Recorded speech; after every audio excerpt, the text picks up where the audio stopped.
Hey, how's it going guys? Jack and Matt here with the Toasty Bros, and today we're checking out a $600 gaming PC from Allied on Amazon. We actually checked out one of their PCs before. We're hoping this one's better.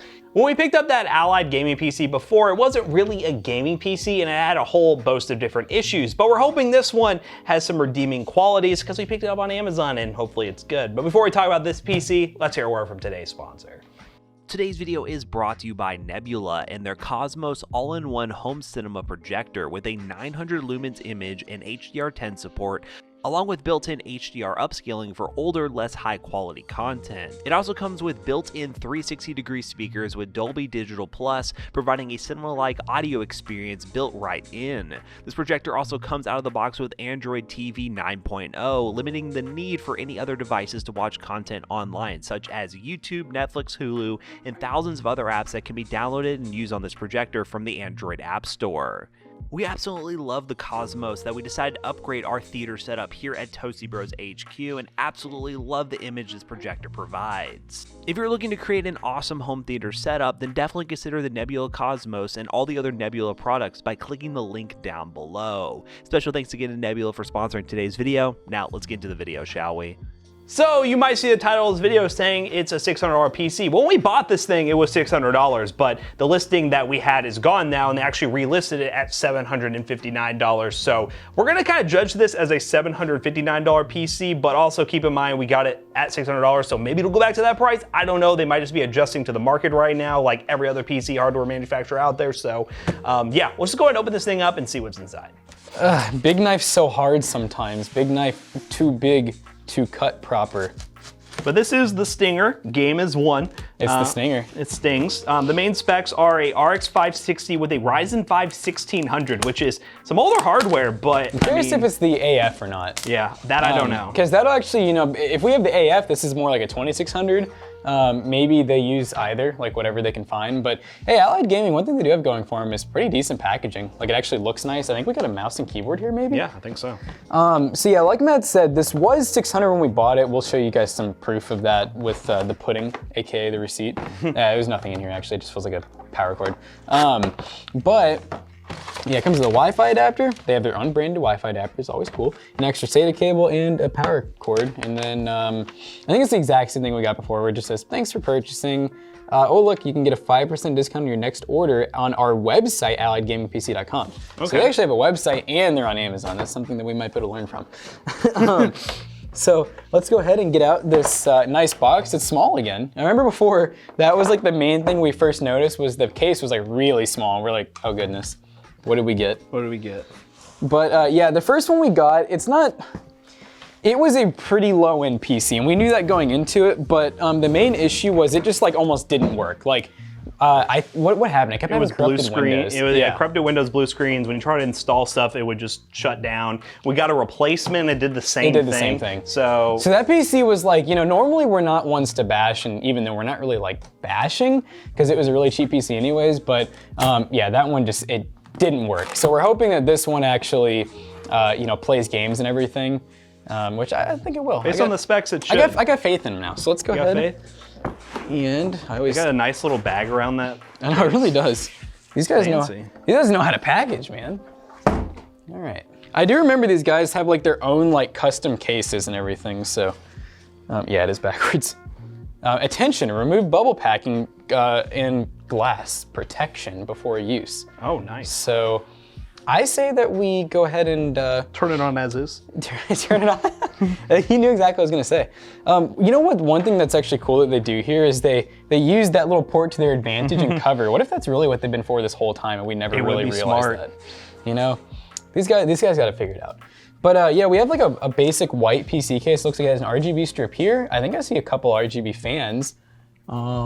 Looks like there's maybe one in the back. I think that one's just a normal fan.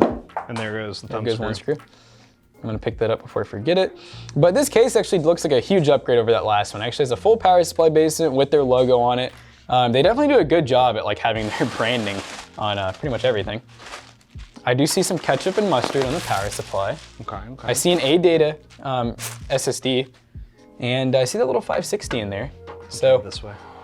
Yeah, let's see exactly what we got here. So we have a 1600 under this cooler right here, which is just the basic AMD Wraith cooler. We have a RX 564 gig that does have all of like the display outs. It doesn't even really look like it's like a reference model. What is this though? It's BioStar. Okay. You don't see those too often. Yeah, it's a BioStar. Is that a BioStar motherboard? It has their colors. It is. It wouldn't surprise me they used BioStar stuff with that really cheap one. It was an all-in-one combo. Right. So. And that's when we had issues with. So let's just pray that's not the same thing. Yes. We do have, like I said, this 120mm fan in the back. Is it even plugged in? Maybe it's plugged in under there. We'll find out when we turn it on. We do have 3 RGB fans up front. It looks like there is an LED switch, so looks like they're changeable. This is the SU635 A-Data. I think that's a 240, it might be a 512. That should be the model number. Do you know what it's supposed to be? It's supposed to be a 240 gig. 240, okay. It looks like we have OLE. We have a single stick of OLE RAM. I'm going to assume that it is just 8 gigs. 8 gigs, no, 16. No, it's 8. Sorry, this was a 16 gig kit and then they break them up so they can make more money essentially. 3000 megahertz single stick. You guys know we don't recommend that much, but I guess if it really saves them that much money, it makes the product cheaper for the end user, then I guess go for it. It's not like we own a PC building company, right? Yeah, no, it's not like we do. And it looks like for the power supply, once again, Allied. I don't know how they got this much branding, but they do. 550 watt. It's an A550W. So there's not really much to that power supply. Is it even 550 watt? I don't know if it's rated. I mean, it doesn't say. So I don't know. It could just honestly be like a Roswell power supply or something like that basically they custom brand for them. Shall we open the back and see some of the cables? I'm not seeing a bunch of cables through like the cutouts. No, so it looks like they did pretty decent. I have promise, Power supply doesn't look super cheap at least. It does have the on-off switch and it does have the voltage switch, so it's not like, I mean, we've definitely seen some cheap ones and that's not super cheap. The cables also do have covers over them. They really did not. For cable management, we have 1 zip tie, 2 zip tie. This is actually a really clean case, and they definitely, I mean, just look right here. If I had just done this, like that already looks a lot better. And you could have just kind of done all these together. So there's definitely some things they could have done, but at the same time, it is the back of the PC. You don't have to do this stuff. And it saves them time. If their profit margins are really low on builds like this, they can't pay someone thousands of dollars to cable manage. But yeah, what we're gonna do is, we might as well just plug it up and see what the RGB looks like, make sure that actually works. And then we'll just test it and make sure it games and make sure it works properly. And that's just kind of what we do with these videos. We try to take a look at pre-builds that not a lot of people really know about, and they might be good value, because for the most part, this might not be that bad if you do pick it up and it actually works properly. So we'll test that for you so you don't waste your money if it happens to not be. Yeah, looks like we got RGB. By the way, it's not ARGB, it looked like it doesn't have a hub. It's just, it actually reminds me of the PV, Prodigy. It just has like the Molex connectors. So you're not gonna be able to like really add RGB fans to this unless you get it on like its own hub. But the back fan's working. All 3 front fans are working. The CPU cooler is spinning. Graphics card fans are both spinning. So, I mean, it seems like the PC has life, but of course we gotta hook it up to a monitor and make sure it actually works. Let's play some games, woo! Alright guys, now that we have this Amazon PC from Allied Gaming all booted up and ready to go, let's talk about a couple benchmarks real quick. Now we decided to test this PC in a couple of titles, those being Apex Legends, Shadow of the Tomb Raider, Splitgate, and Fortnite. Now the first thing I wanted to check, and I did mention at the beginning of this video, was the fact that this comes with a Ryzen 5 1600, but is it a Ryzen 5 1600 AF? Well, yes it is. Downloading CPU-Z allowed us to see that it is a 12nm Ryzen 5 1600 AF. And for those who don't know what I mean by that, the Ryzen 5 1600 is a first-gen processor, but a few years ago AMD re-released this processor with the codename AF in it and put it on the newer 12nm architecture as opposed to 14nm. Therefore, it is basically a Ryzen 5 2600, but it has the naming scheme of first-gen Ryzen. Now, I really can't tell you if Allied Gaming actually did this on purpose or even knows that they did this. They might just think they got a good deal on a 1600 and they went that route. But the 1600 AF is a better CPU, so this is a good thing. But I cannot promise that you will actually get a 1600 AF if you do buy this PC, so do keep that in mind. But first up, in Apex Legends on low settings at 1080p, we averaged around 60 FPS. This is kind of what I expected and what you'll see throughout the rest of the benchmarks. The RX 560 is what's going to hold back this this PC. And yeah, it's the market we're in right now. Even the most high-end pre-built companies are using lower-end GPUs because it's really all they can get or justify in any sort of under $1,000 gaming PC. It doesn't mean it can't play games, because in Apex Legends you can play at 60 FPS with a few stutters here and there, which for some people would be a deal breaker, but it does play games, and I really can't complain too much about that. Later on in the benchmark run, we're going to go ahead and test with 16 gigs of RAM, because a lot of you are probably thinking, well, there's a single channel 8 gig stick that might be causing some performance loss, but you'll see later on the benchmarks that's not entirely the case. Now, a game that's going to stress that RX 560 to its absolute limits is Shadow the Tomb Raider with their built-in benchmark, and on low settings at 1080p, we only average 35 FPS. The 560 is not great for AAA titles. You can play esports titles like what we're going to talk about in a minute, Splitgate, Fortnite, Rainbow Six Siege, League of Legends. All those games will run perfectly fine on a 560, and that's what AMD advertised this card as being used for when it was initially released, but it's not great for AAA titles unless you want to run at 720p, which is an option, but for the most part, you're probably just going to stick to the basics like Minecraft and stuff like that. Now, a game that's rose in popularity, Splitgate, an esports title that's basically like Halo with portals.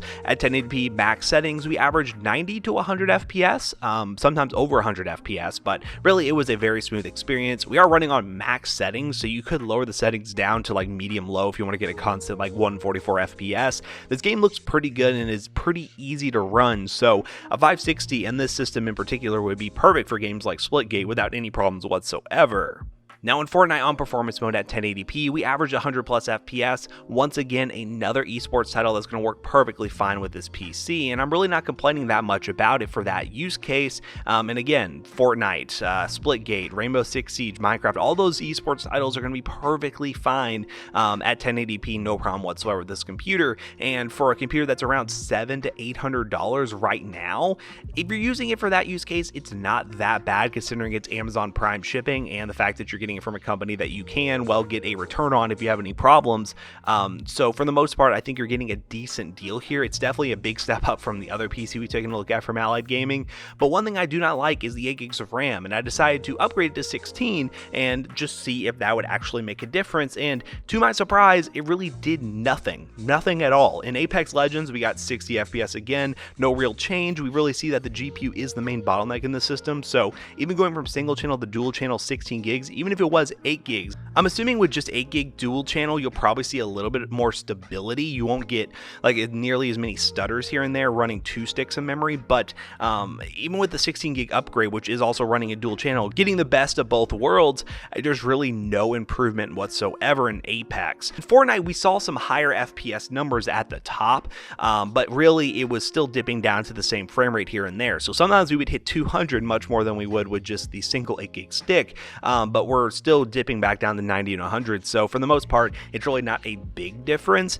And in Shadow the Tomb Raider with the built-in benchmark, we averaged the exact same 35 FPS. So in recap, when we picked up this PC for $600, I think it's a pretty good deal in today's market, but at its current price of a little over $700 into $800, I don't really know if it's very justifiable unless you really can't find anything else out there. A couple other recommendations I would put out there are the HP Pavilion like acid green towers with a 1650 Super and Ryzen 5 3500 or 3600. That would definitely be a better system overall, and those normally come in at around like $600 to $700. The same goes for the ones on HP's website that have a Ryzen 3 5300G and RX 5500. That would be slightly better than this system and cost about the same, if not less.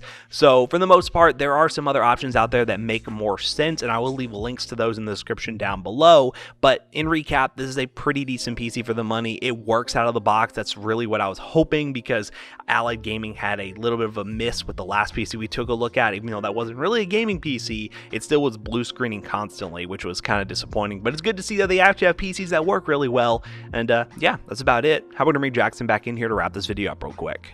Alright guys, so we just did some benchmarking, and to our surprise, this PC actually worked really well. We did not get any blue screens or any major issues. Of course, there is some bottlenecks here and there, but for the price, it's not too bad. The system is pretty balanced. We were happy to see that we have a 1600 AF in here, but I can't promise that you're gonna get a 1600 AF because the actual listing just says Ryzen 5 1600. And from my experience, some of these system integrators don't really know the difference, so they're just gonna grab whatever they actually got. And maybe they bought in bulk 1600 AFs and you might always get it, but don't take my word for it. But for the most part, it's okay. When we paid $600 for it, it was actually a pretty good deal. Right now, it sits around like $740, which isn't the best for a 560 build, but it is on Amazon with Prime shipping. And if you don't want to buy from PC Bros, which I highly suggest you buy from PC Bros because, you know, support us, there are other options out there, and this one on Amazon is a pretty adequate one. So if you guys liked this video, make sure you let us know in the comment section down below what pre-built we should check out next. And also check out our other two YouTube channels and also our twitch.tv/ToastyBros.